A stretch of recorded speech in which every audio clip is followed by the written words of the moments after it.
Chinese fighter jets briefly crossed the sensitive median line of the Taiwan Strait on Saturday as China kicked off drills around Taiwan. An angry response to President Tsai Ing-wen's Wednesday meeting with US House of Representatives Speaker Kevin McCarthy. The three-day drills, announced the day after Tsai returned from the United States, were widely expected after China condemned the meeting in Los Angeles. Chinese state media released what it said was footage of the drills, showing warships at sea and fighter jets refueling in the air. Reuters could not authenticate when or where the material was shot. A Chinese warship in seas facing the Taiwan Strait also began live fire drills. In the Chinese and Taiwanese capitals, residents reacted to China's move. Wang is from Beijing.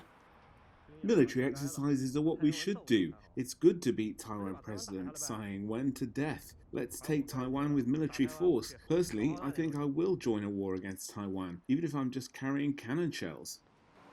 In Taipei, Liu Qihao said he didn't think the drills would create security concerns for Taiwan and that, quote, everything that China does is to push the limits. China's People's Liberation Army said it had started the combat readiness patrols and joint sword exercises around Taiwan, adding it would be holding them in the Taiwan Strait and to the north, south and east of Taiwan as planned.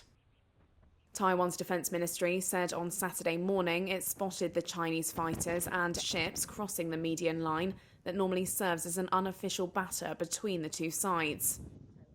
It added in a statement that China was using Tsai's US visit, quote, as an excuse to carry out military exercises, which has seriously damaged regional peace, stability and security. China views democratically governed Taiwan as its own territory and has never renounced the use of force to bring the island under its control. Taiwan's government strongly objects to China's claims.